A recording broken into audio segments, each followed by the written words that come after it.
오늘 하나님 말씀은 누가복음 2장 25절에서 35절 말씀입니다.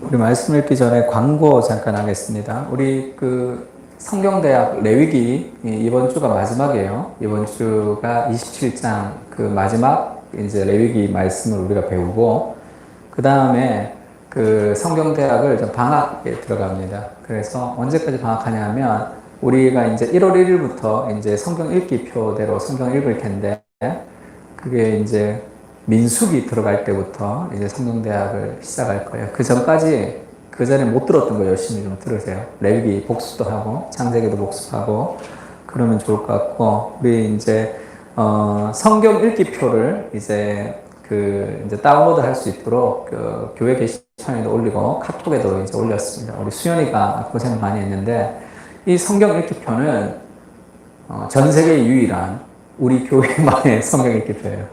원래 90일 이제 성경 읽기표를 제가 바꿨습니다. 바꿔서 한 달은 그대로 그 표대로 가고 근데 한 달에 31일을 다 읽는 게 아니라 주일은 안 읽어요. 주일은 일주일 동안 못 읽었던 거를 이렇게 좀 메워놓는 시간으로 그렇게 주일은 비워뒀고 그 다음에 한 달에도 28일 내지 29일 정도로 그 성경 읽기표를 만들었습니다.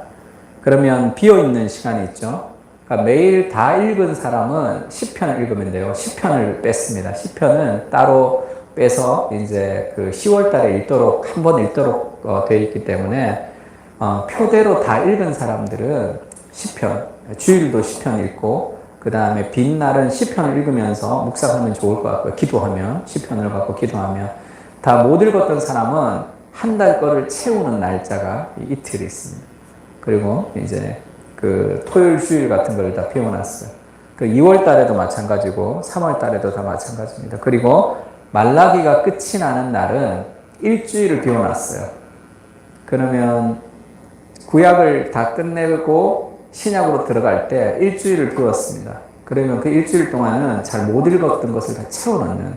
그래서 보면 군데군데 빈 곳이 있어요. 그래서 우리 교회 실정에 맞게 어떻게 하면 낙오하지 않고 잘 따라올 수 있을까 해서 아주 고심 끝에 이제 읽기표를 만들어서 또 12월에는 다 읽으면 좀 비워놨어요. 편하게 읽을 수 있도록. 또 못 읽은 사람들 채워서 읽을 수 있도록. 그래서 그대로 읽으면 신구약을 2번씩 읽습니다. 그리고 신약은 3번 읽도록 그렇게 구성되어 있습니다. 그래서 최소 읽을 수 있도록. 그래서 내가 다음 주, 또 그 다음 주 계속 광고를 하고 이걸 어떻게 활용할지 좀 소개도 좀 하고 하겠습니다. 그리고 지금 인쇄가 들어갔는데 다음 주 중에 인쇄가 나오면 책자 형식으로 나올 텐데 그러면 집으로 배송해 드리겠습니다. 그래서 그 전까지 계속 다운로드 받아서 보시고 또 성경을 그렇게 열심히 보는 그런 한 해. 지금부터 시작해 성경을 쭉 보면 좋을 것 같아요. 1월 1일 맞출 때까지 안 읽지 말고 그럼 좋을 것 같고 GBS도 그때 맞춰서 1월 16일, 17일 날 시작하려고 합니다.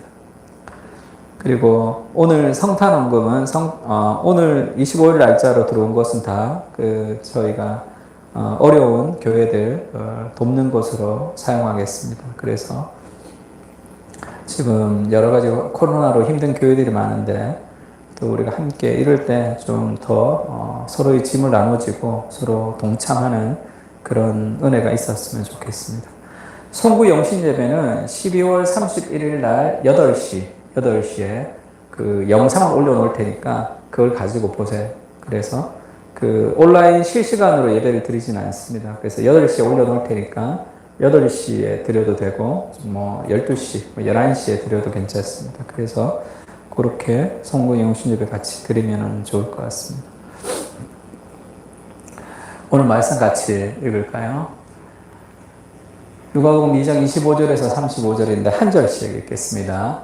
예루살렘에 시므온이라 하는 사람이 있으니 이 사람은 의롭고 경건하여 이스라엘의 위로를 기다리는 자라. 성령이 그 위에 계시더라.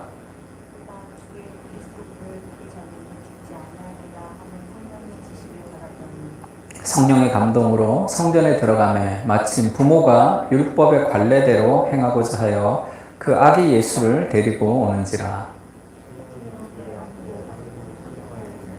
주제여 이제는 말씀하신 대로 종을 평안히 놓아 주시는도다. 이는 만민 앞에 예비하신 것이요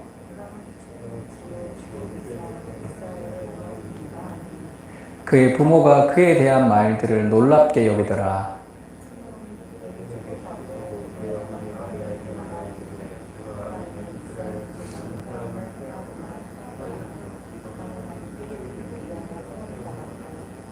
같이 읽을까요? 시작. 또 칼이 내 마음을 찌르듯 하리니 이는 여러 사람의 마음의 생각을 드러내려 함이니라 하더라.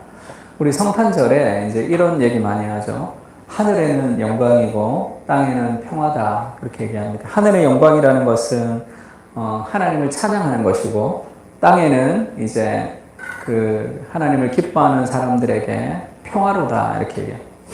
영광, 평화 이런 얘기 잘 하는데 이 평화가 이제 그 에이레네라는 이 헬라어는 이제 구약에서는 샬롬으로 쓰였죠. 샬롬. 이 평화는 그냥 예수님이 태어났으니까 기뻐한다는 정도의 평화가 아니고 이것은 뭐라 그럴까요? 전쟁을 통해서 다 정복하고 난 뒤에 그런 평화 같은 거예요. 그래서 그냥 단순한 평화는 아닙니다. 우리가 이제 코로나로 지금 보면 코로나라 굉장히 어려운 시절이죠. 그리고 우리가 사회적 거리두기를 해야 되고, 근데 이제 젊은 애들이 막 어디 여행을 가서 뭐 흥청망청 놀기도 하고, 그 다음에 이렇게 클럽 같은 데 가서 막 그냥 그 사회적 거리기도 안 두고 막 지키기도 하고, 안 지키기도 하고 하는 걸 보면 마음이 어떠냐면 좀 걱정되죠. 쟤들 왜 저럴까? 쟤들 모를까? 그렇게 하다가 결국 걸려서 굉장히 이렇게 후회하는 삶을 살아가지 않을까? 그런 생각을 할 때가 있어요. 마찬가지. 그 하나님이 우리를 보실 때 우리의 상황이라는 것은 죄의 바이러스가 이렇게 퍼진 상황이죠. 잘 몰라, 그거를. 잘 모르고 그냥 자기가 그냥 막 모르고 흥청망청 살아가는 것 같은 그런 느낌들이 있습니다. 그 죄의 바이러스가 퍼져 있는 그 상황에서, 그러니까 우리가 우리를 구원할 수 없는 그 상황에서 예수님이 이 땅에 내려오신 거죠. 그러면 예수님이 이 땅에 내려와서 우리에게 평화를 주려면 하나님과의 관계, 평화롭지 않은 하나님과의 관계가 평화로우려면 해결해야 되는 게 있는데 그 죄의 문제를 해결해야지 되는 평화라는 거예요. 그래서 이 평화는 그냥 예수님이 오셨다는 평화가 아니라 암세포가 가득한 사람들에게 이 수술한다는 거예요. 수술해서 그걸 다 제거하고 난 다음에 이게 평화를 얘기합니다. 내가 지금 암에 걸렸어. 근데 막 생일 선물 주고 뭐 주고 기뻐하고 한다고 그게 참 기쁨이 아니죠. 내가 지금 다 속이 썩어 있는데 그것이 해결되지 않고 어떻게 이 평화로울 수가 있어. 그래서 이때 평화는 하나님이 우리에게 주시는, 예수님이 이 땅에 주시는 평화는 단순한 평화가 아니라 심판과 전쟁을 해결한 그런 삶의 평화를 우리에게 주시기 위해서 온 거죠. 그러니까 어떤 의미로는 좀 비장한 평화입니다. 예수님이 이 땅에 오셨을 때. 그래서 예수님이 이 땅에 내려오셨다는, 하나님이 이 땅에 내려오셨다는 것은 우리가 도저히 가망이 없다라는 그런 의미가 있고, 그리고 그 천지를 창조하신 하나님이 이 땅에 내려오셨다는 그 사실은 굉장히 큰 사건이죠. 제가 처음에 이제 국제제자훈련이라는 곳에 이제 전도사를 하러 갔을 때, 교육전사가 돼서 이제 오카나 목사님이 계셨어요. 그때 저는 오카나 목사님을 책에서만 봤단 말이에요. 그러니까 우리나라에서 유명한 목사님이고 내가 책에서만 보던 목사님인데 그 목사님과 내가 함께 일할 수 있다는 그것도 나한테는 굉장히 감격스러운 일이죠. 식사하는 자리가 있었는데 목사님을 처음 뵀어요. 목사님 처음 뵀는데 식사하는데 이렇게 있는데 내가 처음 왔으니까 이제 목사님 인사를 시켜야 되잖아요. 그래서 이제 목사님 그 앞자리에 내가 앉았다. 이렇게. 너 여기 앉아라 그래서 목사님이랑 식사를 하는데 처음에는 그 앞에 앉지를 못하겠더라고. 처음에 딱 앉지를 못하겠더라고. 그 식사를 하는데 눈을 보지 못. 계속 내가 짬뽕만 계속 먹었어. 너 뭐하냐? 어디서 왔냐? 이런 질문을 하시는데 질문도 들리지 않아. 그만큼 나한테는 내가 존경하는 그 목사님이랑 함께 있는 것 자체가 굉장히 이렇게 두렵고 떨리는 일이죠. 좋지만 떨리는 일이죠. 근데 하나님이 지금 이 땅에 왔다는 것은 그거는 엄청난 거죠. 그 하나님이 우리를 찾아오신 거니까. 우리가 하나님께 갈 수 없어서 하나님이 우리를 찾아서 오신 사건, 그것이 이 성육신의 굉장한 의미인 거죠.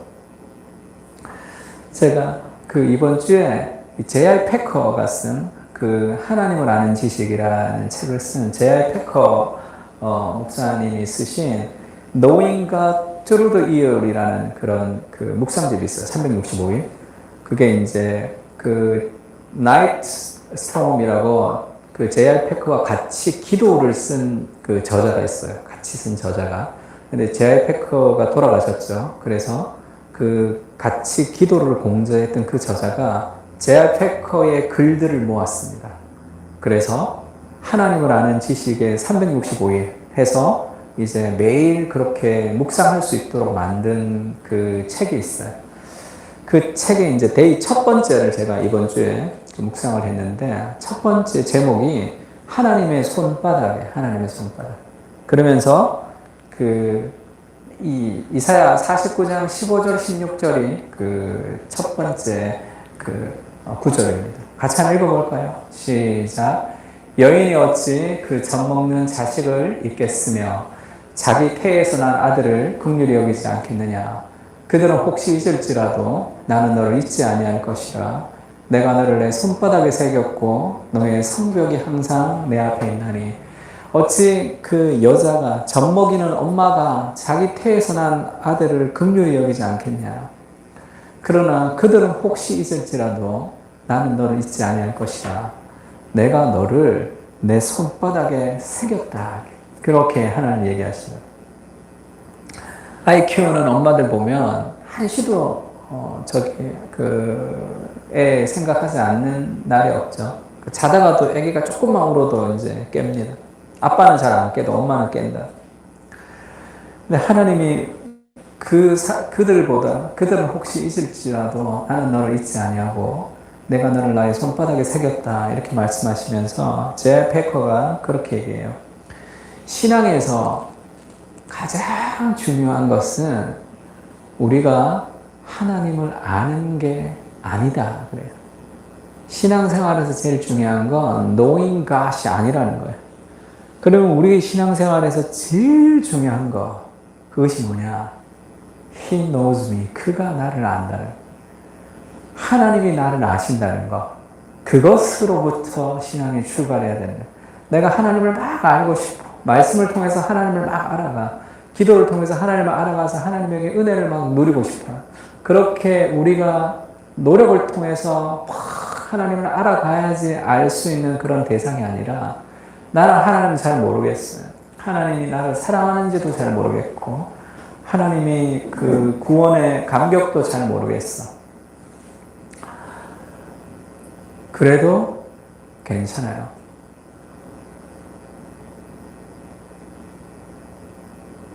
하나님이 나를 아시고 나를 사랑하신다는 것은 변함이 없는 사실이라는 것을 알아야 돼.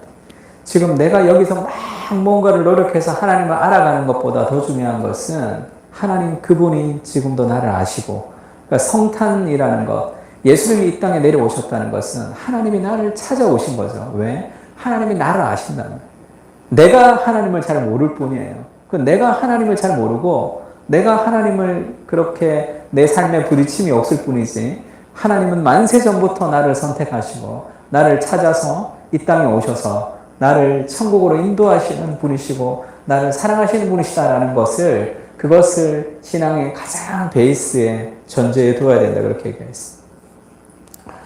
그 예수님이 이 땅에 오셨다는 것을 그거를 이제 신학적으로 예수님이 휴밀레이션 하면 이게 그 예수님이 이 낮아졌다는 거죠. 이 비천해졌다는 뜻이고 exaltation 하면 예수님이 높아졌다는 뜻이에요. 그러니까 예수님의 인생을 이 비하와 승귀라 그래요. 낮아지심과 높아지심으로 구분할 수 있는데 예수님의 낮아지심은 예수님은 영광의 하나님으로 성육신 전에 계셨어요. 영광스러움을. 근데 그가 사람이 된 것, 그 성육신이라는 거죠. 사람으로 이 땅에 태어나는 것 그 자체가 예수님의 낮아지심의 첫 번째, 그러니까 예수님의 비하의 첫 번째가 인간으로 태어나는 거예요. 하나님이 인간이 된다는 것 그 자체가 예수님에게 가장 큰, 예수님의 입장에서는 그것은 아주 수치스러운 일이죠. 예수님의 낮아지심의 시작이 인간으로 태어나신 가장 끝판이 그 영광스러운 하나님이 십자가에서 죄인으로 죽는 거죠. 그것이 그리스도의 비하의 끝입니다. 이렇게 죽으면 이게 실패인 줄 아는데 이 죽음이 결국 예수님이 부활을 통해서 예수님의 승천을 통해서 다시 영원한 그리스도의 자리로 인도하는 그런 낮아지심과 높아지심이 그리스도의 인생이에요. 왜 이런 삶을 살아가셨냐는 거죠. 우리를 함께, 그리스도가 함께 이곳으로 가져가기 위해서 우리처럼 낮아지셔서 우리 죄를 대신해서 죽으시고 그리스도께서 승천하신 것. 이것이 예수님의 인생이에요. 그러니까 우리의 인생도 마찬가지거든. 우리도 인생도 이것이 빅토리, 이것이 승리야. 이렇게 나와 있잖아. 이렇게. V. 그래서 이게 그림이 이렇게 U로 되어 있는 그림도 있어요. U로. 제가 일부러 V를 갖고 왔어. 그러니까 우리 인생도 그리스도를 따라 이 성탄에 우리도 이렇게 되는 승리를 누려야 된다. 자꾸 뭔가 우리가 더 높은 곳으로 가려고 이렇게 추구하면 이렇게 돼요. 인생이. 이렇게 꺾어진다. 그러니까 예수님이 성육신부터 예수님의 자기 비하의 시작이죠. 이렇게 태어나셨다는 것이. 그래서 예수님의 비하는 그런 근본 하나님의 본체이시지만 하나님과 동등을 됨을 취할 것을 여기지 아니하시고 오히려 자기를 비워서 종의 형체를 가져사 사람들과 같이 되셨고 사람의 모양으로 나타나사 자기를 낮추시고 죽기까지 복종하셨으니 십자가에 죽으심이라. 이것이 그리스도의 비하의 한 형태예요. 이 땅에 태어나는 것 자체가 예수님에게는 굉장히 수치스러운 일이었죠. 그러나 그것을 감당할 수 있는 이유는 우리를 향한 사랑 때문인 거죠. 우리와 함께 가고 싶은 거죠. 예수님의 승귀는 뭡니까? 예수님의 높아지심은 이름으로 하나님이 그를 지극히 높여 모든 이름 위에 뛰어난 이름을 주사 하늘에 있는 자들과 땅에 있는 자들과 땅 아래에 있는 자들로 모든 무릎을 예수 이름에 꿇게 하시고 모든 입으로 예수 그리스도를 주라 시인하여 하나님 아버지께 영광을 돌리게 하셨느니라. 이 영광스러운 이름을 얻게 되는 우리도 지금 예수님을 생각해서 예수님의 은혜에 감사하고 우리 인생을 예수님에게 다 드리며 살아가도 아깝지 않은 그 헌신을 예수님께 드릴 수 있는 힘은 어디서 옵니까? 그게 십자가에 죽으시면서 오는 거죠. 그리스도께서 십자가에 죽으셨던 그 사랑이 우리를 하나님 앞에 엄청난 헌신의 사람으로 만들어 가듯이 예수 그리스도의 이 승귀, 예수 그리스도의 비하가 그리스도의 승기가 되는 이 삶의 방식을 예수님이 우리에게 알려주시는 거죠. 이렇게 되어 있는 거죠. 그래서 이 나니아 연대기 중에 새벽 출정호의 항해라는 그런 C.S. 루이스의 그 소설이 있습니다. 거기 보면 유스투스라는 친구가 있는데 이 사람이 욕심을 부리죠. 욕심을 부려서 황금 보고 막 그렇게 욕심을 부려가지고 괴물이 돼. 용이 된다고, 용 같은. 괴물이 돼서 이제 자기를 보니까 이제 괴물처럼 돼 있다. 그때 이제 어떻게 자기가 사람으로 다시 돌아가고 싶은데 이제 욕심을 안 부리고 그렇게 살고 싶은데 돌아갈 수 있는 길이 없다는 거예요.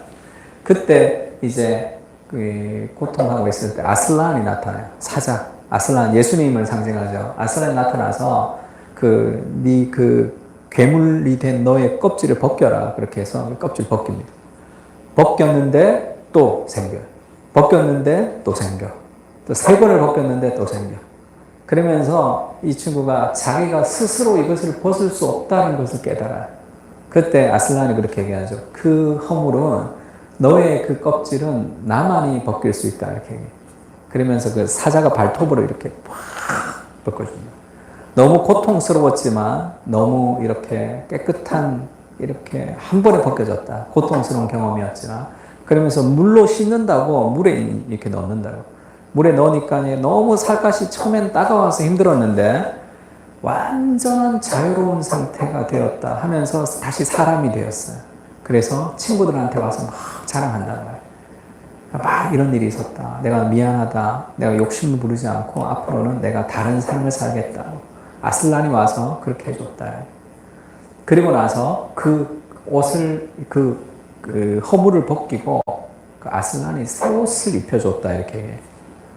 그러니까 친구들이 물어요. 새 옷을 사자가 입혀줬다고? 발톱이 있는데 그럼 사자가 입혀줄 때 발톱이 막 이렇게 상처를 낼 수도 있다고 생각하니까 그러니까 또 아슬란이 입혀준 것은 맞는데 어떻게 입혀줬는지는 잘 모르겠다. 근데 아슬란이 입혀준 것 같다. 이제 그렇게 얘기해요.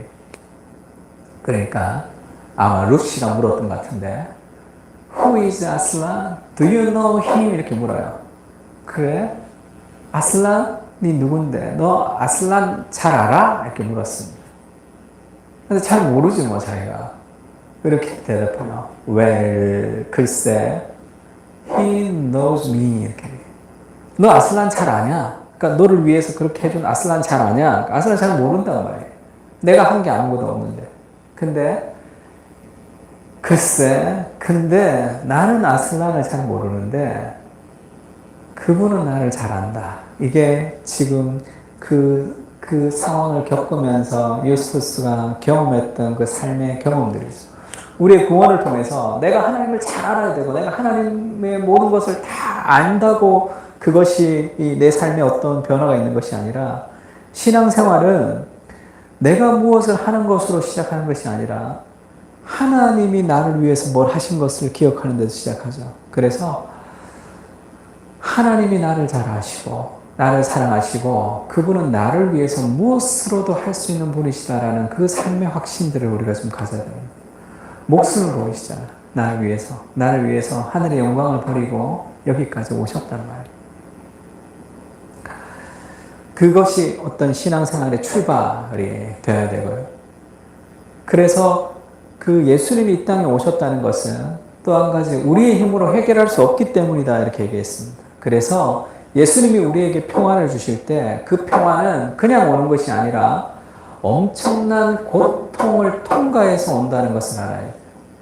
예수님이 우리에게 평안을 주실 때 그 평안은 어마어마한 고통을 통해서 옵니다. 시몬이 그렇게 얘기하죠. 그 어린 예수님을 보면서 예언하듯이 그들에게 축복하고 마리아와 요셉에게 축복합니다. 그의 어머니 마리아에게 말하여 이르되 보라 이는 이스라엘 중 많은 사람들을 패하거나 흥하게 하며 비방을 받는 표적이 되기 위하여 세움을 받았고 이렇게 얘기해요. 34절 한 번 더 읽어볼까요? 시작.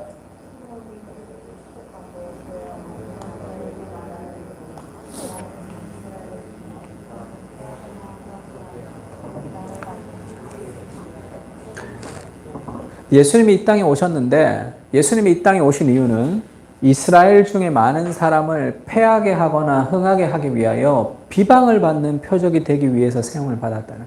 비방을 받는 표적이라는 것은 예수님이 어마어마하게 많은 고통과 사람들에게 이 비방을 받는 그런 표적으로 이 땅에 왔다는 거죠. 그러니까 그리스도께서 이 땅에 오셔서 우리에게 평안을 주실 때 그것은 단순한 그냥 이 땅에 오신 것으로 선물을 주신 게 아니라 이 땅에 오셔서 고통하고 죄악된 우리의 죄를 예수님이 다 가지고 가시기 때문에 우리에게 평화가 오는 거죠. 그래서 그리스도가 이 땅에 오신 그 성탄은 기쁜 날이지만 우리에겐 기쁜 날이지만 그리스도에게는 그렇게 기쁜 날이 아니죠. 왜냐하면 그것은 비방을 받는 이 표적 이것을 통과할 때 그때 그리스도께서 우리에게 평화를 줄 수 있기 때문에 그랬습니다. 헨리 나운의 책 중에 세상의 길, 그리스도의 길이라는 책이 있어요. 이 책에 보면 이렇게 얘기했습니다. 소명이라는 것을 설명할 때 소명이라는 것은 하향성으로의 부르심이다. 그리고 시험이 뭐냐 할 때 시험은 상향성을 위한 충동이다. 소명은 밑으로 내려가는 부르심이고 우리가 유혹을 받고 시험을 받는다는 것은 위로 올라가고 싶은 삶의 충동이다. 그렇게 얘기한다. 그러니까 우리는 평화를 누리고 싶어요. 그리고 우리는 은혜를 누리고 싶어요. 근데 내가 희생하고 싶지는 않아. 내가 어렵고 싶지는 않단 말이에요. 근데 참된 평화는 그런 희생과 고통이 없이는 오지 않습니다. 우리가 관계가 회복되려면 무언가 용서를 통해서 관계가 회복되는 거죠. 근데 그거는 엄청나게 내가 대가를 지불해야 되는 일이란 말이에요. 하나님과의 관계도 마찬가지죠. 근데 우리 안에 있는 그런 성향은 이 상향성을 위한 충동이 있죠. 내가 더 잘 되고, 내가 더 이렇게 많은 것을 얻고, 더 높은 곳에 올라가고, 내가 더 열심히 해야 되는 그런 어떤 삶의 충동들을 막 가지고 있습니다. 성탄을 통해서 예수님이 이 땅에 내려오셨던 이 하향성으로의 부르심이죠. 그렇게 해서 많은 짐들을 내가 대신 가지고 가면서 우리에게 평안을 주시는 거니까. 제가 요즘 읽고 있는 책 중에 엘리트 세습이라는 책이 있는데 그 엘리트 세습이라는 책은 능력주의 사회의 문제점을 드러내고 있어요. 우리가 지금 능력주의죠. 능력주의 사회입니다. 그래서 능력이 있는 사람이 더 많은 돈을 가져가고 능력이 없는 사람은 그렇게 가난하게 살아가는 것이 개인의 책임으로 돌리는 것이 당연하다고 생각하는 사회를 살아가고 있어요. 그건 비정상이죠. 비정상인데 옛날에 노예제도가 비정상적이었듯이 근데 그 당시에 노예제도를 가지고 살아갔던 사람들은 그게 비정상이라고 생각 안 하고 살았죠. 그게 정상이라고 생각했어요. 그 다음에 그 왕과 신하들이 있는 그 시대에도 우리가 지금 생각하면 그것은 많은 잘못된 일들이 있지만 그 시대의 사람들은 그것이 정상적이라고 생각하며 살았습니다. 카스트 제도 같은 것은 그것은 지금 생각하면 말도 되지 않지만 그 시대 그 사람들에게는 그건 당연하다고 생각하며 살았어요. 마찬가지죠. 오늘날에 우리는 능력 있는 사람이 실력 있는 사람이 더 좋은 대학 가서 더 많은 돈을 벌고 그러지 못한 사람이 좋은 대학 가지 못해서 돈을 적게 벌면서 이 경제적인 차이가 나는 것을 당연하다고 생각하는 시대를 살아가고 있는 거죠. 그것은 절대 당연하지 않고 그것을 당연하다고 생각하는 문화가 결국 우리를 망치는 거죠. 결국 그것이 세상을 망가뜨리는 한 가지 주범이 된다고 얘기합니다. 그래서 마이클 샌들도 공정하다는 착각에서 그게 공정하지 않은 거죠. 그래서 대학을 추첨으로 뽑자 이런 얘기도 합니다. 대학을 공부 잘하는 사람이 대학 들어가게 하는 능력주의가 이것이 엄청나게 불공평하다는 거죠. 그런 좀 혁신적인 얘기들도 막 합니다. 그러니까 왜 그렇게 불공평하냐면 출발선상이 다 다르기 때문이죠. 그래서 지금 미국에 있는 아이비리그, 하버드, 예일 이런 데에는 경제적인 퍼센테이지가 상위 5%가 그 학교의 사람들의 한 70%를 차지하는 거예요. 그러니까 경제적인 수준이 낮은 사람들이 그렇게 좋은 대학에 갈 수 있는 확률은 거의 없어지는 거죠. 왜냐하면 어린 시절부터 어마어마한 사교육을 투자하거든. 그리고 미국의 교육이라는 것은 능력으로 뽑자고 해서 이 학력평가 SAT를 통해서 뽑는 거죠. 그 사람의 인품과 그 사람의 성품과 그 사람의 무엇을 보는 것이 아니라 그렇게 SAT 점수가 높은 사람을 뽑으니까 SAT 점수라는 것은 그것은 이 사교육을 통해서 충분히 올릴 수 있는 거죠. $10,000 이상이 매달 사용된다고 합니다. 학생들에게. 그러면 그렇게 돈을 투자하면서 어린 시절부터 공부하는 사람들은 SAT 점수가 높을 수밖에 없어요. 그렇지 못한 사람은 SAT 점수가 낮습니다. 그리고 그 사람이 능력을 더 많이 가져서 더 좋은 직장에서 더 많은 돈을 버는 그것을 개인의 책임으로 돌리고 그것이 공평한 세상이라고 생각하기 때문에 세상에 이 구조적으로 문제가 많은 거죠. 그래서 중산층이 사라져버리죠.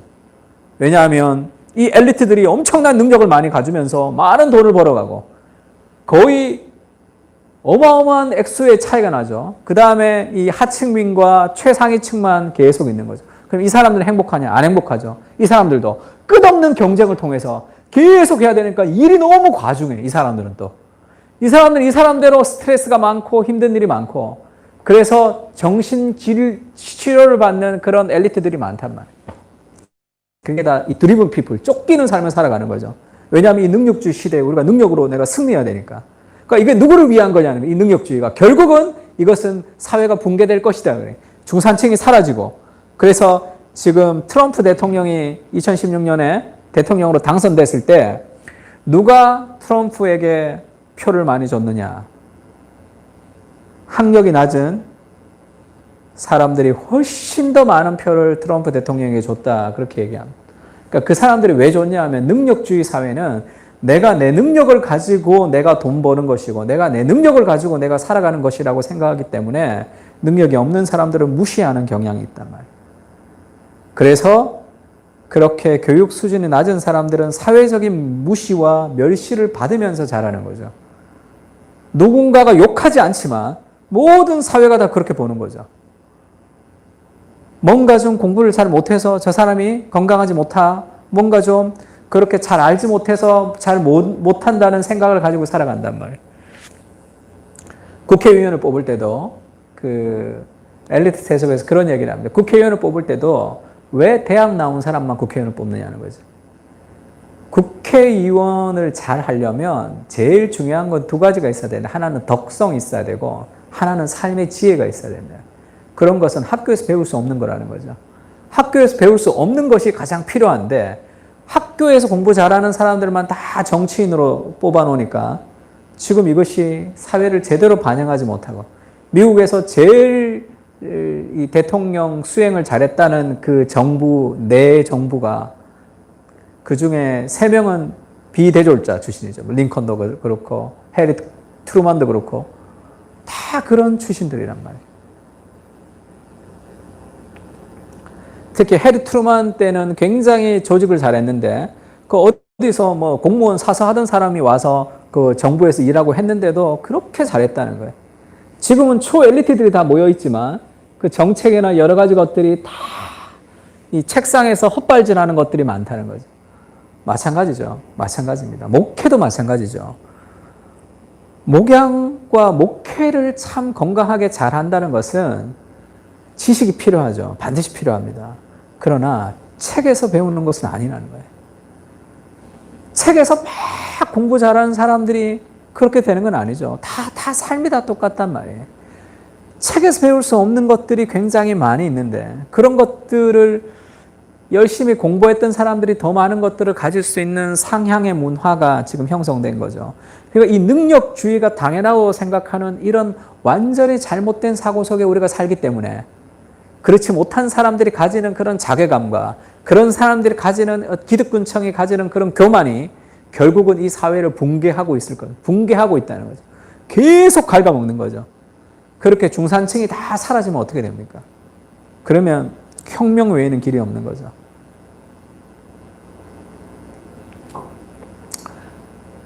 그런 사회, 그러니까 은혜가 없어진 사회가 돼버린 거죠. 은혜가 없어져. 그래서 내가 지금 갖고 있는 모든 것이 다 하나님의 은혜의 삶의 결과라는 것을 깊이 알며 그것을 나누고 그것을 섬기고 사람들을 존중하며 그렇게 살아가겠죠. 그것이 내 것이라고 생각하는 그 포스트 모던 시대의 능력주의, 거기에 빠져서 살아가고 있습니다. 참된 자유는 거기서 오는 게 아니에요. 근데 우리는 교육을 그렇게 받았기 때문에 아까 예수님의 비하와 그리스도의 승기 같은 그런 삶의 방식이 아니라 내가 이 땅에 태어나서 더 높은 곳으로 올라가려고 이 거꾸로 가는 거예요. 이렇게 될 거예요. 그 정점에서 마지막에는 그 뭐 명예도 돈도 인기도 다 떨어지죠. 늙어가니까.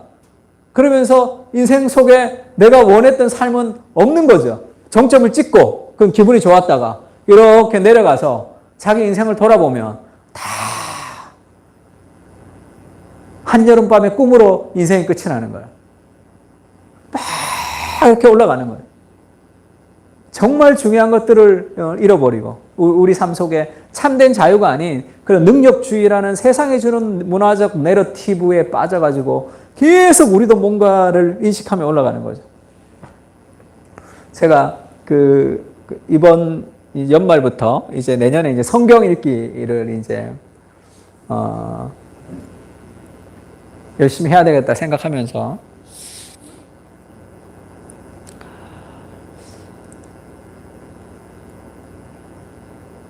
이 세상이라는 그런 이 물결을, 세상이 주는 이 물결을 우리가 반문화적인 공동체로 이것을 이렇게 딱 맞고 갈 만한 은혜가 좀 부족하다, 이런 생각을 좀 했어요.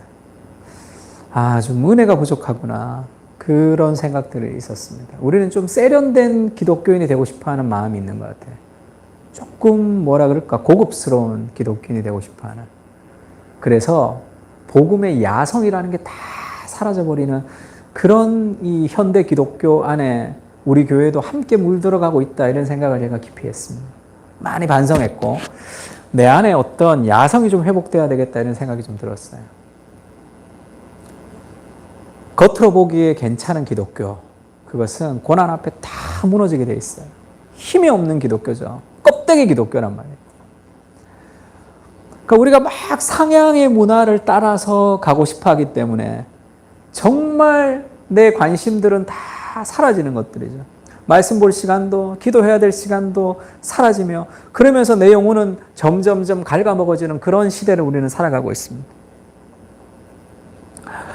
참된 자유는 이 하향성을 통해서만 온다. 그것이 이 헨리 나우의 얘기예요. 소명은 하향성으로 부르심. 참된 자유는 우리에게 그 충만한 은혜는 우리를 낮은 곳으로 내려가게 한다는 거죠.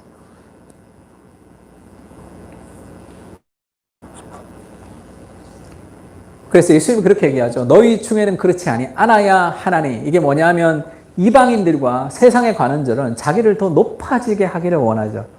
더 높아지게 하기를 원하죠. 요즘 정치인들 정치하는 거 보세요. 제가 예전에 그 중앙일보 기자를 했던 그 김행이라는 그 기자가 있어요. 그 기자가, 여자 기자가 있는데 그분의 꿈은 기자였지만 정치인이었대. 정치를 해서 세상을 변화시키고 싶었대요. 그래서 기자하면서도 자기는 절대 실수 안 했대. 나중에 그 자기가 정치할 때 책 잡힐까봐. 그러면서 인맥도 많이 넓혔대요. 자기 꿈이 정치였기 때문에. 그래서 정치계로 계속 이렇게 진출했다가 정몽준 씨가 노무현 대통령이랑 후보 단일화하면서 그 투표할 때, 그때 정몽준 씨 대변인을 맡았어요. 그렇게 해서 그 여론조사에서 자기들이 이길 것 같아서 노무현 대통령 될 때 같이 이제 그 여론조사 한번 했죠.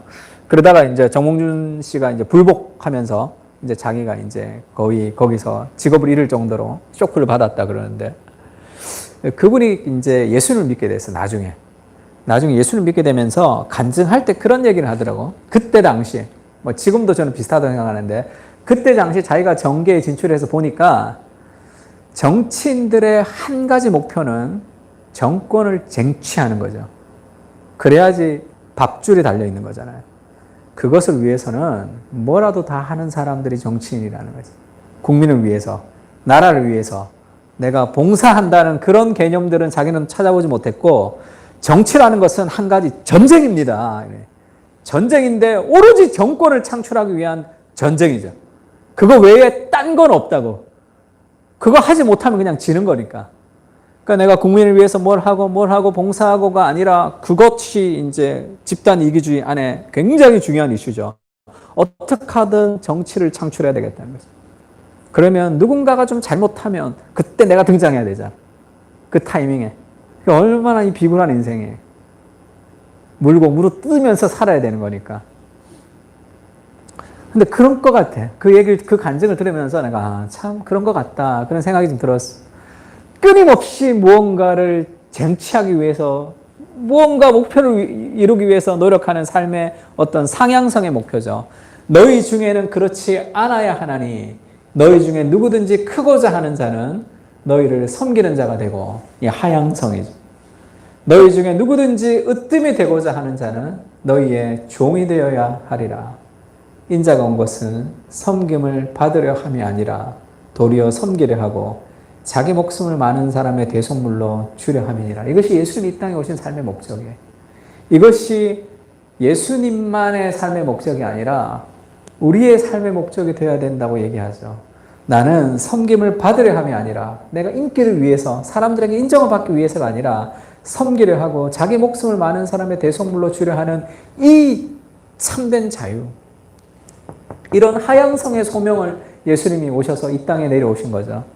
제가 그 지난주에 굉장히 좀 마음이 아팠는데 보아라는 그 가수가 졸피뎀 그를 이제 배달했다가 뭐 이렇게 좀 문제가 그러니까 그냥 그 설명서 첨부해서 주면 될 줄 알았는데 그게 왜 필요했냐 그랬더니 어린 시절부터 잠을 잘 못 잤다는 거예요. 그 가수하면서 그 화려한 삶을 살아가면서 그 얼마나 가슴 아파. 어린 시절부터 그 정신적으로 얼마나 스트레스를 많이 받았기에 애가 잠을 못 자서 그런 거 없으면 잠 못 잘 정도의 그런 삶을 살아가는 거죠. 끊임없이 쫓겨가는 삶을 막 살아간단 말이에요. 다 연예인 되고 싶어하고 뭐가 되고 싶고 인기를 얻고 싶어하고 다 그렇지만 그것이 주는 삶의 공허함이 있는 거죠. 왜냐하면 그것은 좋지만 그것은 내가 궁극적으로 찾는 무엇이 아니거든. 그 인정이 아니란 말이에요. 예수님이 그런 삶을 살아가지 말라는 하향성으로서의 부르심을 얘기하고 있습니다. 지금 마귀가 예수님을 시험하는데 시험은 뭐예요? 천하만국의 영광을 보여주잖아. 그러면서 나한테 절하면 그러면 이것을 다 너에게 주겠다 그렇게 얘기하죠. 이런 삶의 유혹이죠. 이 상향성으로 살아가고 싶은 삶의 유혹들을 마귀가 우리에게 줍니다. 높아지라는 부르심이죠. 높아져. 성공해. 너의 모든 성취는 너의 외부에 달려있다는 그것을 막 한다. 이렇게 열심히 살아가지만 우리는 더 공허하고 필요합니다. 더 필요하고 쫓기는 삶. 그래서 우리가 called people, 하나님의 부름받은 소명적인 삶을 살아가는 사람과 driven people, 쫓기듯이 살아가는 사람은 삶이 달라요. 다 바쁘게 살지만, 다 열심히 살아가지만 쫓기듯 살아가는 사람들의 삶에는 피로만 존재합니다.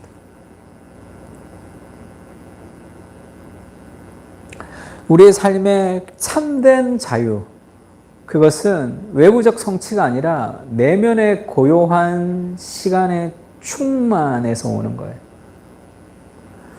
요즘 나오는 책들 중에 나는 새벽 4시 반부터 시작한다라든지 아침형 인간이다 할 때 다 좋은데 그게 뭐냐면 그렇게 일어나서 뭔가 자기 개발을 하는 거야, 다. 뭔가 일어나서 막 하는 이제 그런 식이에요, 대부분. 그게 아니라 아침에 일어나면 그 내면의 고요를 추구해야 돼.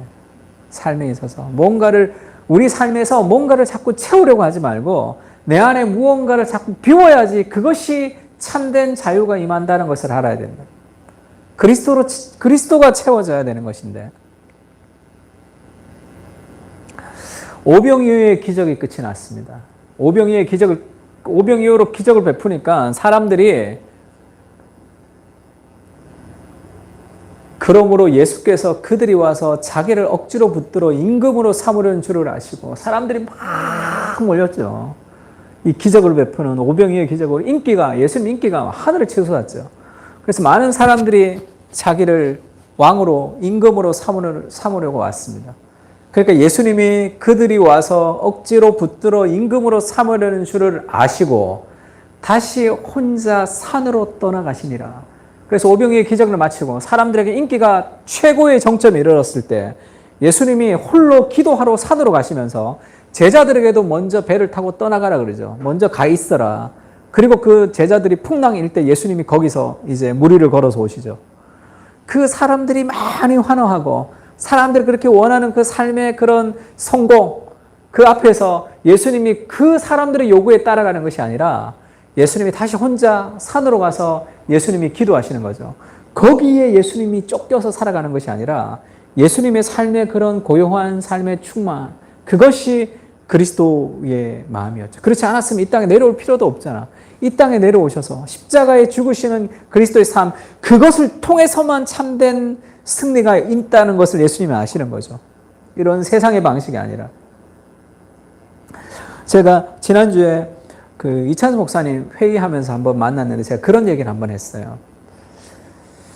목사님 요즘 조회수가 어마어마한데 거의 어마어마하죠.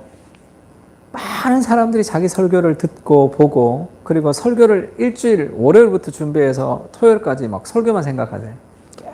계속 준비. 그래서 목사님 그렇게 집중력을 가지고 준비를 하시니까 설교가 뭐 은혜도 되고 또 많은 사람들에게도 이렇게 많은 사람들도 듣고 은혜가 되는 것 같다고. 근데 인간이 그 월요일부터 토요일까지 막 그 설교만 생각하면 그게 스트레스가 너무 심하죠. 그리고 주일날 설교를 다 하고 나면 월요일은 이렇게 거의 이렇게 그냥 거의 죽어 지낸다 그러더라고요. 그걸 매주 반복하는 거잖아요. 그래서 뭐 그렇게 목회자가 힘들어서 성도들은 은혜 받는 입장으로 성도로서 나는 좋은데 또 내 목회자 입장으로서 목사님 보면 너무 무거운 짐을 가지고 힘드시겠다 그런 생각을 합니다. 그렇게 어떠십니까? 물었더니 고 목사 난 행복해 그러시더라고요. 쇼크를 받았어요. 내가 너무 스트레스를 많이 받고 힘들면 하나님을 악덕 고용주 만드는 거야. 하나님을 악덕 사장 만드는 거죠. 자기를 착취하는. 나는 하나님을 그렇게 만들고 싶지 않고 나는 새벽에 일어나서 하나님을 말씀을 묵상하고 설교를 묵상하며 그렇게 살아가는 그 시간이 나는 제일 행복한 시간이다 이렇게 얘기하시더라고요.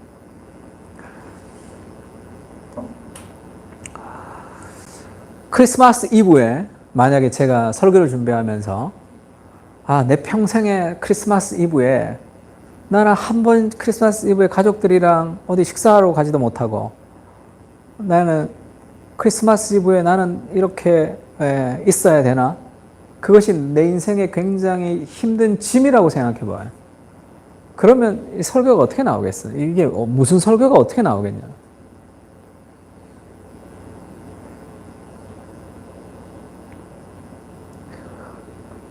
하나님 그분과의 교제, 하나님 그분과의 만남이라는 그 자체가 인생에서 가장 큰 행복이 될 수 있는 그 본질을 만나가야 되는 거죠. 그때 우리가 그 하향성의 문화를 따라 우리가 살아갈 수 있습니다. 누가복음 2장 35절에는 그렇게 얘기하죠. 시몬이 또 칼이 네 마음을 찌르듯 하리니 이는 여러 사람의 마음의 생각을 드러내려 함이니라. 칼이 마음을 찌르는, 이게 마리아의 마음을 찌르는 거죠. 왜냐하면 자기 아들이 십자가에 못 박혀 죽는 걸 봐야 되니까 이 마리아의 가슴이 찌르지. 또 많은 사람들에게 비방을 받는 표적이 되기 때문에 내 아들이 얼마나 가슴 아픈 거야. 이런 가슴 아픈 이 칼이 네 마음을 찌르듯 하리라는 이 마리아의 마음은 하나님의 심정이죠. 그 칼이 마음을 찌르는 것 같은 그런 고통을 통해서 지금 그리스도가 우리를 위해서 평안을 가져다 주시고 또 마리아가 이것을 견딤으로 참된 구원이 우리에게 오는 거죠. 팀 켈러가 그런 얘기 한번 한 적이 있습니다. 기독교는 짐을 지워주는 종교가 아니다. 그렇게 얘기하면서 이 찰스 웨슬리가 썼던 그런 그 찬송가 가사 중에 그런 가사가 있어요. 나의 죄의 사슬이 무너지고 내 인생이 영혼의 죄의 짐이 벗겨지고 완전한 자유를 얻었다. 그런 가사가 있습니다. 그러면서 그렇게 물어요. 여러분의 인생 속에 하나님을 생각하면 나의 죄의 짐이 다 벗어지고 나는 완전히 자유를 얻었고 이전과는 다시는 살아갈 수 없는 그런 기쁨이 있느냐 물었어요. 그런 기쁨이 없는 신앙생활이라는 것은 다 짐이야. 내가 기독교인은 이렇게 살아야 돼. 내가 기독교인으로서 이렇게 죄를 짓지 말아야 돼. 우리는 교회가 교회됨을 통해서 세상 가운데 복음을 전도를 해야 돼. 우리는 세상을 변화시켜야 돼. 모든 좋은 이론들과 모든 선한 행동들이 다 가짜 기독교라는 거예요. 그것은 짐을 지워주는 이상한 기독교다. 기독교의 본질은 거기서 시작해요. 기쁨이 시작되는 거죠. 하나님 그분을 만나는 참된 자유. 그러니까 그 목사님도 그 자체, 그것이 나에게 일이 되는 것이 아니라 그 자체가 주는 삶의 그 행복, 그것을 누리는 거죠. 그것이 행복이 되지 않고 스트레스가 되면 반드시 다른 무엇을 대체하게 돼 있어요. 중독에 빠진다고요.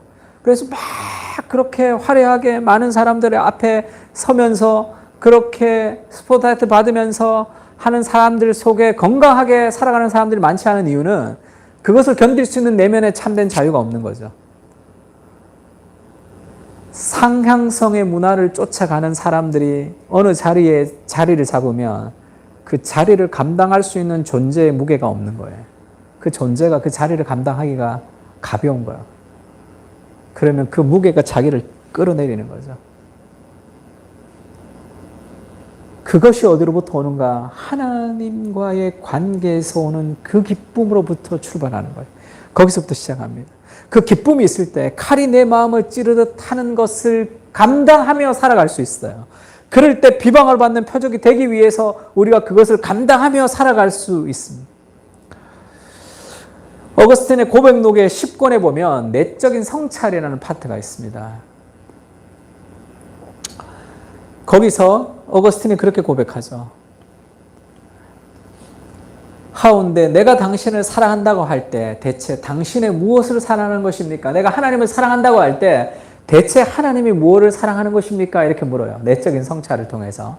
그것은 육신의 아름다움도 아니요. 질서 정연히 흐르는 시간의 리듬도 아니요. 사람 눈을 황홀하게 하는 빛의 화려함도 아니요. 온갖 노래의 달콤한 곡조도 아니니이다. 이것으로 하나님 사랑하는 게 아니라는 거지.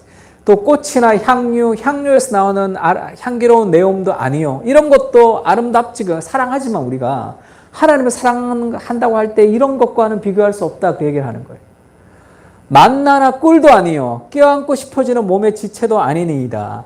내가 하나님을 사랑한다고 할 때 이런 것을 인하여 하나님을 사랑하는 것이 아니니이다. 그럼 뭐로 사랑한다는 말이에요? 하오나 내가 하나님을 사랑한다고 할 때 그런 무슨 빛이든 무슨 음성이든 무슨 향기든 무슨 식료든 무슨 포옹이든 그런 것을 사랑하는 것이 사실이니 이는 당신이 내 속 사람에게 빛이 되시고 음성이 되시고 향기가 되시고 식료가 되시고 포옹이 되심이니이다. 시간이 앗아갈 수 없는 음성을 들려주시고 바람이 흩을 수 없는 향기를 뿜어주시고 또 맛있는 음식을 주시되 아무리 먹어도 줄어들지 않게 하시고 껴안아 주시되 아무리 안고 있어도 실증나지 않게 하시나이다. 바로 이런 것이 내가 하나님을 사랑할 때 사랑하는 것이니이다. 아주 어렵게 번역을 했는데 그 말이죠. 내가 하나님을 사랑한다고 할 때 그것이 도대체 어떤 사랑이냐는 거지. 그러면서 자기가 사랑하는 많은 것들이 아름다운 노래도 내가 사랑하고 그 다음에 맛있는 음식도 사랑하고 내가 추구하는 많은 것들을 사랑하죠. 근데 그런 방식으로 내가 하나님을 사랑하는 것은 아니라는. 그럼 어떤 것이냐? 하나님 그분을 사랑하는데 이것과는 다른 것이 아니라 내가 음식을 맛보고 뭐를 하고 하는 그 모든 내가 사랑하는 그 많은 그 사랑이 하나님 사랑의 파편에 불과하다는 거예요. 그래서 자기가 무슨 향기든 무슨 식료든 무슨 포옹이든 그런 것을 사랑하는 것이 사실인데 그것을 사랑하는데 당신이 내 속사람에게 빛이 되시고 음성이 되시고 향기가 되시고 식료가 되시고 포옹이 되시기 때문이라는 시간이 앗아갈 수 없는 음성, 바람이 흩을 수 없는 향기, 맛있는 음식을 주시되 아무리 먹어도 줄어들지 않는, 껴안아 주시되 아무리 안고 있어도 실증나지 않는 이것이 내가 하나님을 사랑할 때 사랑하는 것이라는 이런 사랑. 틴켈러의 기도에도 이 표현을 틴켈러가 인용합니다. 내가 하나님을 사랑할 때 말입니다. 그러니까 그 내가 사랑하는 많은 것들이 있지만 내가 사랑하는 많은 것들, 내가 추구하는 그 많은 것들은 결국 하나님의 사랑의 하나의 파편에 불과하다는 걸 아는 거예요. 내가 좋아하는 뭐가 있죠. 내가 늘 즐기는 뭐가 있죠. 내가 인생에 하고 싶은 뭐가 있죠. 그것은 하나님으로부터 흘러나온 삶의 파편에 불과하다 그 얘기를 하는 거죠. 우리 안에도 이 사랑이 좀 필요하죠. 이 사랑.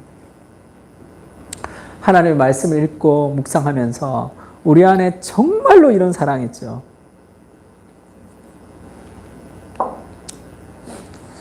바울이 그렇게 얘기합니다. 내가 기도할 때 기억하며 너희로 말미암아 감사하기를 그치지 아니하고 우리 주 예수 그리스도 하나님 영광의 아버지께서 지혜와 계시의 영을 너희에게 주사 하나님을 알게 하시고 너희 마음의 눈을 밝히사 그의 부르심의 소망이 무엇이며 성도 안에서 그 기업의 영광의 풍성함이 무엇이며 그 힘의 위력으로 역사하심을 따라 믿는 우리에게 베푸신 능력이 지극히 크심이 어떠한 것을 너희로 알게 하시기를 구하노라. 이게 바울이 에베소 교인들을 향한 기도죠. 저도 이 올해 말과 지금 내년에 여러분이 성경을 열심히 읽을 때 내가 매일 하나님 앞에 기도해야 될 기도의 제목을 제가 이 바울의 기도로 잡았습니다. 제 교인들을 향한 기도죠. 내가 기도할 때 에베소 교인들을 향해서 기도하는데 뭐를 기도하느냐? 주 예수 그리스도의 하나님 영광의 아버지께서 지혜와 계시의 영을 그들에게 주어서 하나님을 알게 하시고 하나님을 정말로 알았으면 좋겠다. 정말로 하나님을 알면 마음의 눈을 밝히시면 부르심의 소망이 무엇이고 성도 안에서 기업의 영광의 풍성함이 무엇이며 그 힘의 위력으로 역사하심을 따라 믿는 우리에게 베푸신 능력의 지극히 크심이 어떠한 것인을 너희로 알게 하시기를 원하노라. 그 눈을 좀 열어주고 싶다는 거죠. 그 하나님의 풍성한 그 사랑, 하나님의 그 풍성한 그 은혜를 정말로 맛보게 해보고 싶은 거지. 그러면 그의 인생을 우리가 드리며 살아갈 수 있는 거죠. 칼이 내 마음을 찌르는 것 같은 그런 고통을 통과하며 복음과 함께 고난을 받으며 우리가 살아갈 수 있는 삶을 살아가는 거죠.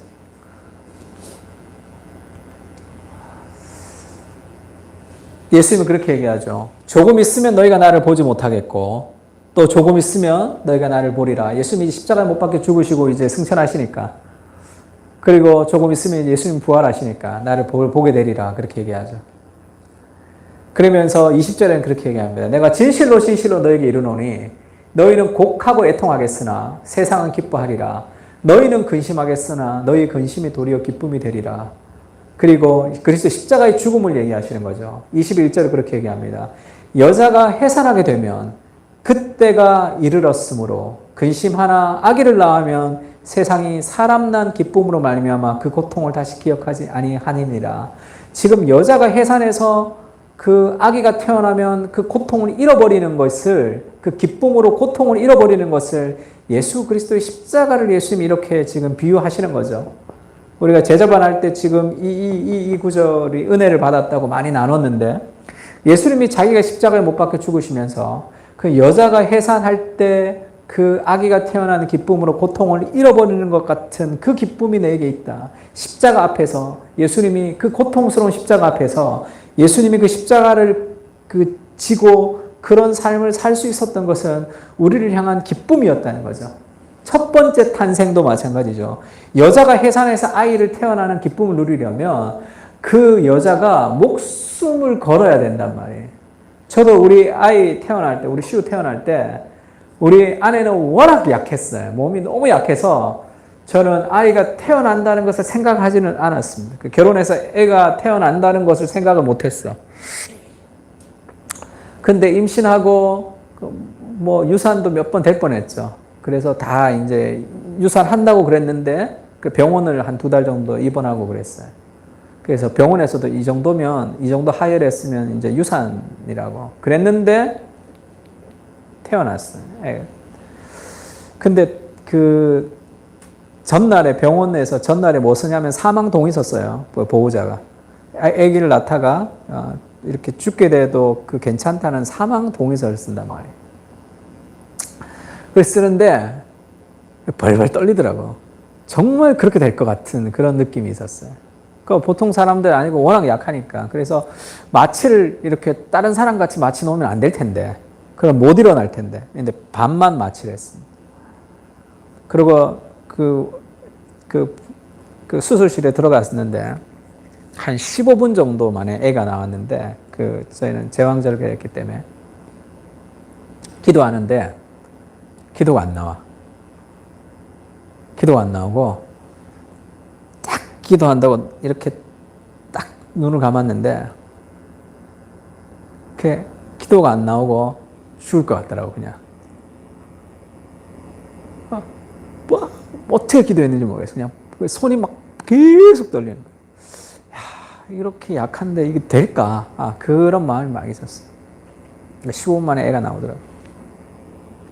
그리고 우리 아내 나중에 얘기를 들어봤더니 이제 반만 해서 수술을 하니까 이제 정신이 있는 거죠. 근데 아기가 나올 때 그때 심장이 막 뛰는데, 이러다가 이렇게 죽겠다 이런 생각이 딱 들었는데 애가 탁 나왔다 그러더라고요. 이렇게 이러다가 내가 죽는구나 했는데 애가 탁 나왔는데 그 애기 소리 듣고 굉장히 감격했다. 그런 얘기를 들었어요. 그 부모가 자기의 목숨을 걸고 자녀를 낳죠. 근데 그리스도께서 지금 우리를 위해서 십자가에 못 박혔다는 그 고통은 그 부모가 아이를 낳는 고통보다 더 큰 고통이지만 그 부모가 아이를 낳았던 그 기쁨을 가지고 그의 고통을 잊어 버리는 것보다 더 큰 기쁨이라는 거죠.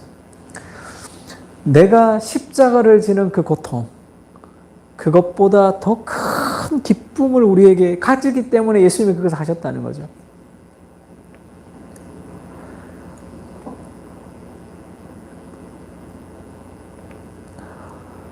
그것을 깊이 경험할 때, 그것을 깊이 경험할 때, 우리도 그렇게 우리를 위해서 인생을 희생하셨던 그 그리스도를 위해서 나도 우리 삶의 수고를 감당하기를 결정하는 거죠, 기쁘게. 그래서 사랑은 희생하는 것을 기뻐하는 거죠. 그리스도께서 이 땅에 내려오셨다는 거. 그리고 그리스도께서 십자가에 죽으시면서 우리에게 그 참된 기쁨을 우리에게 허락하셨다는 이 사실을 우리가 기억할 때 우리도 이 하양성의 문화를 따라 우리도 살아갈 수 있고 우리도 기쁨을 가지고 하나님 앞에 좀 헌신하는 그런 삶을 좀 살아갈 수 있을 거라 생각합니다. 오늘 성탄을 맞아서 두 가지를 좀 기억했으면 좋겠는데 내가 정말 어거스틴이 고백하는 것처럼 정말 가슴 벅찬 감격과 나의 죄짐이 다 풀어졌다고 그렇게 느끼는 참된 자유를 나는 느낀 적이 있는가? 그것이 없으면 그것을 위해서 기도하고 하나님 말씀을 읽고 묵상하면서 그 기쁨, 그 하나님이 나를 사랑하시는 것을 알게 해달라고 우리가 좀 기도할 필요가 있어요. 그리고 그 참된 기쁨을 우리가 경험할 때, 그 그리스도의 희생의 기쁨을 우리가 누릴 때, 우리도 다른 사람을 위해서 희생하며 살아갈 수 있는 삶의 모습들로 우리가 살아갈 수 있습니다. 칼이 내 마음을 찌르는 것 같은 그런 것들을 감당할 수 있는 그런 사람들이 되는 거죠. 우리 Jesus Loves Me 이 찬양인데 이 찬양 가사도 그렇죠. 나는 길을 잃어버렸고 I was in chain. 나는 죄의 이 쇠사슬에 묶여 있었고 나는 세상이 나를 붙들고 있었죠. 그리고 내 마음은 돌같이 굳어져 있었고 I was covered in shame. 나는 부끄러움과 수치심이 나를 뒤덮었고 주께서 내게 찾아오셨을 때 나는 도망갈 수 없었고 나는 달아날 수 없었습니다. 그분의 임재 앞에서 나는 달아날 수 없었죠. 그분의 팔 앞에서 예수님은 나를 사랑하시고 나를 사랑하시고 그분의 사랑이 나를 위해 있고 예수님 how can it be? 어떻게 그렇게 나를 사랑할 수 있나요? 예수님이 나를 사랑하시고 예수님은 나를 위해서 존재하시는 분이십니다. 2절 가사도 그것은 불이었죠. 내 영혼의 깊은 곳에 불이 떨어진 거야. 그래서 I'll never be the same. 나는 이전과 똑같이 살아갈 수 없어요. I step out of the dark. 나는 어둠으로부터 빛으로 나가버렸죠.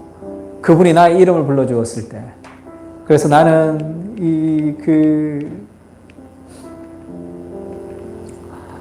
하나님의 임재 앞에서 그 사랑 앞에서 나는 그렇게 살아갑니다라는 삶의 고백입니다. 이것이 우리의 고백이 좀 되었으며 이 성탄에 정말 우리 가슴에 사무치는 그런 삶의 은혜들을 우리가 좀 깊이 누리고 그 은혜를 가지고 우리가 출발할 수 있도록 주께서 우리에게 사랑을 부어달라고 같이 한번 찬양했으면 좋겠습니다. 찬양할까요?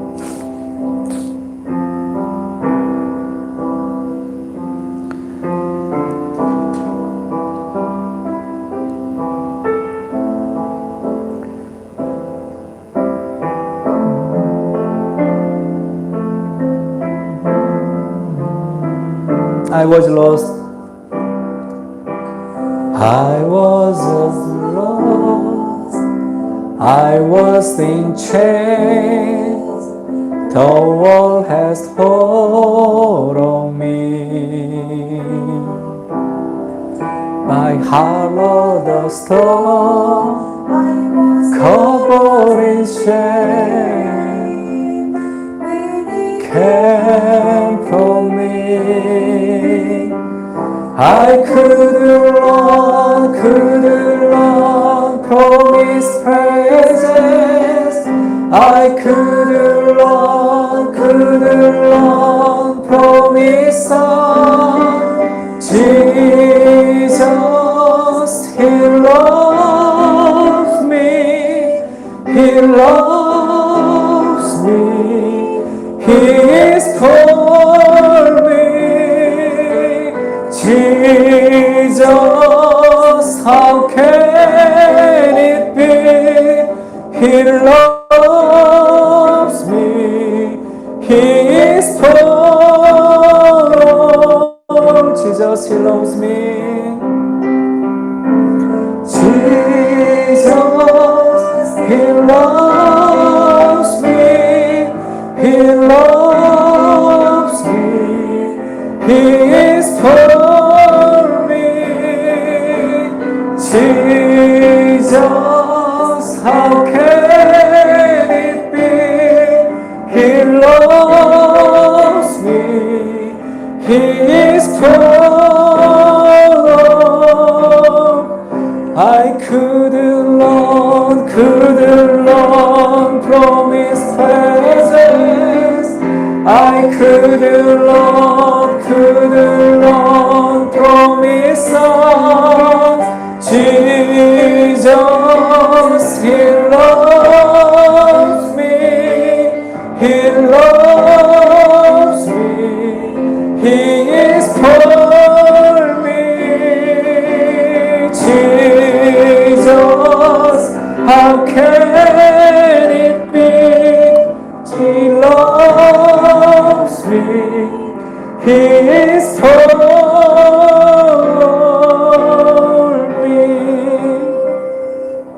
우리 말씀을 생각하면서 한번 기도했으면 좋겠는데, 주님, 하나님의 사랑이 없으면 우리는 자유하지 못하며 상향성의 문화 속에서 쫓기듯 살아갈 수밖에 없습니다.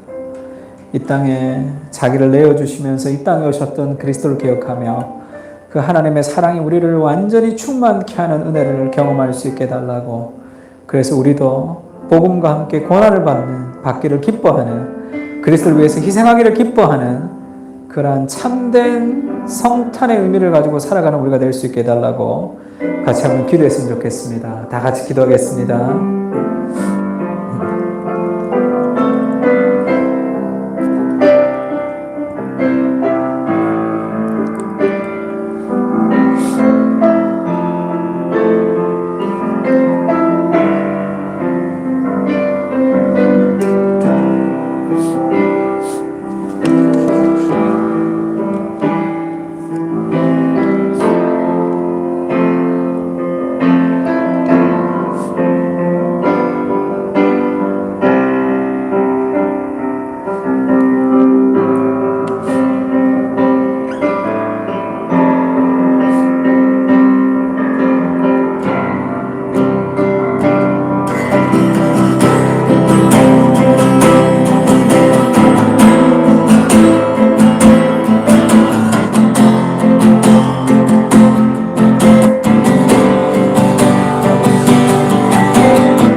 couldn't run from His presence.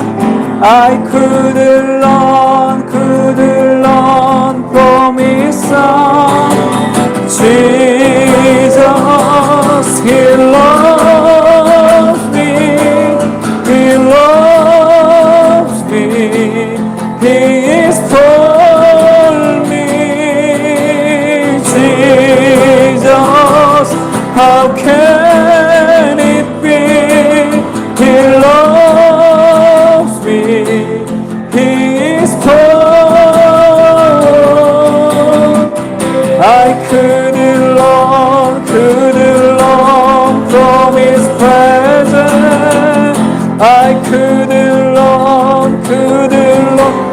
His Son. Jesus, He loves me. He loves me. He is for me. Jesus, how can it be? He loves me. He is for me.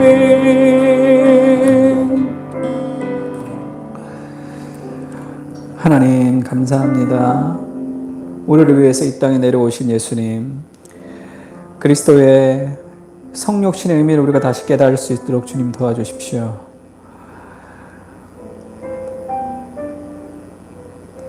그 어미가 잉태하고 자녀를 태어난 그 기쁨으로 그 전에 고통을 다 잊어버렸듯이 예수 그리스도께서 우리를 구원하시는 그 기쁨으로 십자가의 고통을 다 잊으셨고 우리를 대신해서 고난받기를 기뻐하시고 희생하기를 기뻐하셨던 그 십자가의 기쁨의 예수님을 우리가 기억합니다. 주님, 우리도 그리스도를 가슴 뜨겁게 사랑할 수 있도록 주님 도와주십시오. 주님, 한 번이라도 나는 우리의 죄짐이 벗어지는 그런 참된 자유를 경험해 본 적이 있습니까? 신앙의 선배들이 그 은혜의 감격을 차마 억누를 수 없어서 찬송과 가사로 표현할 수밖에 없었던 그런 우리의 죄의 침이 다 사라진, 우리의 죄의 쇠사슬이 사라진 참된 자유를 주님, 우리는 경험한 적이 있습니까?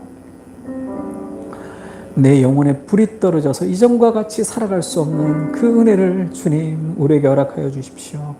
주님, 그 어떤 음료보다, 그 어떤 품보다, 그 어떤 노래보다 아름다운 주님의 그 사랑을 깊이 맛보며 누릴 수 있도록 주님 도와주십시오. 주님의 그 은혜를 우리가 맛볼 때 우리도 고난받기를 기뻐하며 우리의 삶 속에서 칼이 마음을 찌르듯 하는 그 희생을 우리가 하나님의 사랑과 사람을 사랑을 위해서 우리가 감당할 수 있을 것입니다.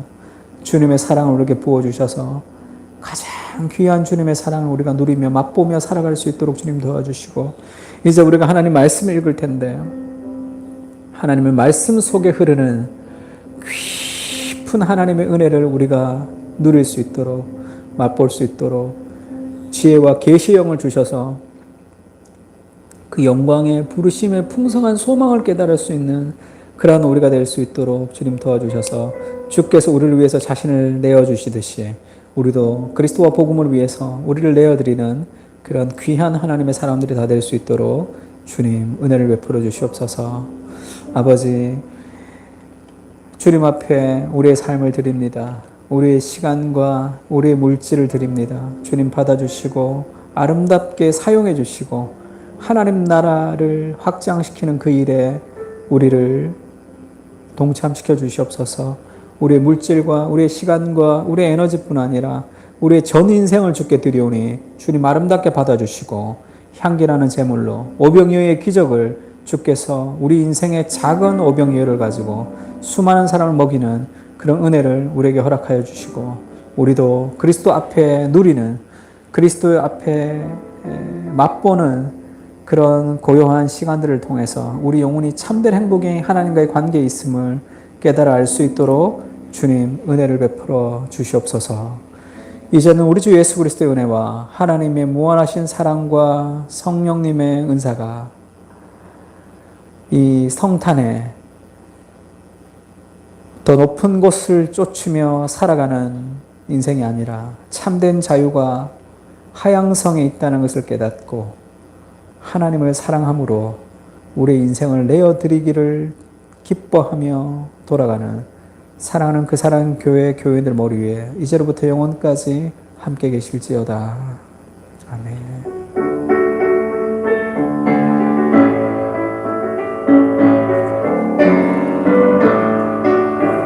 감사합니다.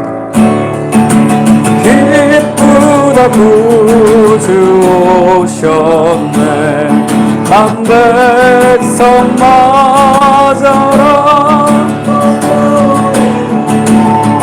다 일어나 다 찬양하여라.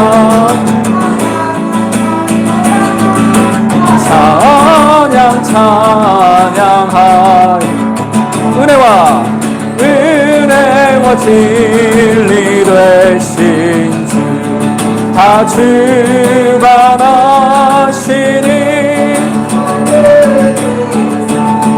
구주 앞에 다 경배하여라 경배하여라 다 경배하 기쁘다 구주 오셨네 기쁘다 구주 오셨네 만백성 맞으라 다 일어나 다 찬양하여라 찬양하여라 다 찬양하여라